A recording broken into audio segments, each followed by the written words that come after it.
Alors, la réponse est non. Elle n'est pas discriminée parce que l'État fait beaucoup, le département nous aide, la région nous aide.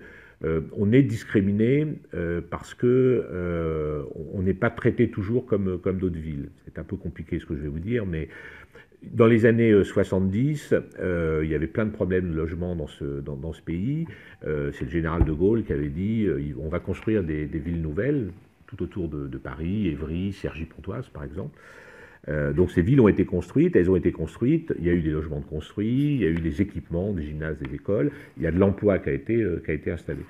Une ville comme Villiers-le-Bel, on a eu une croissance très importante. On était à peine 5000 habitants dans la fin des années 50 et on est passé à 27 000. Donc on a grandi très vite. Enfin, on a accueilli beaucoup d'habitants. Il y a 50% de logements sociaux à Villiers-le-Bel, mais on n'a pas bénéficié des aides pour construire des équipements et pour faire de l'emploi. Donc par rapport à ça, on a été discriminé, c'est-à-dire qu'on n'a pas bénéficié des moyens d'une ville nouvelle, mais depuis plusieurs années, 10-20 ans, on ne peut pas dire qu'on est discriminé. Enfin, l'État a injecté beaucoup d'argent sur le territoire.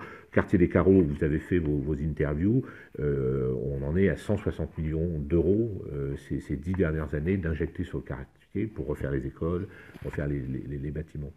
En revanche, la population est discriminée. Hein. La collectivité en tant que telle l'est probablement pas, ou il faudrait le nuancer, ça serait trop compliqué à expliquer. Par contre, les habitants, oui, ça a été un petit peu évoqué dans le film. Quand vous cherchez un travail, que vous appelez Mohamed, Mamadou ou je ne sais quoi, on avait fait une petite étude il y a quelques années où on voyait bien que parce qu'on venait de Villiers-le-Bel, c'était plus compliqué. Donc oui, je pense que les habitants sont discriminés, c'est-à-dire qu'ils ne sont pas traités comme ils le seraient dans d'autres villes. Mais voilà, moi je ne peux pas dire que la ville l'est, parce que bon voilà, on est très aidé. Si on ne l'était pas, il y a longtemps qu'on serait en faillite. Mais il y a un vrai problème de discrimination des habitants pour accéder notamment à l'emploi. Il y a une vraie discrimination au CV. Enfin, quand vous envoyez un CV, c'est l'étude qui avait été faite il y a quelques années, vous aviez beau avoir bac plus 5 ou 6, si vous étiez de Villiers-le-Bel, vous n'étiez pas traité de la même manière que si vous veniez d'Anguin ou de Montmorency. Donc ça, c'est un vrai ressenti et c'est une réalité.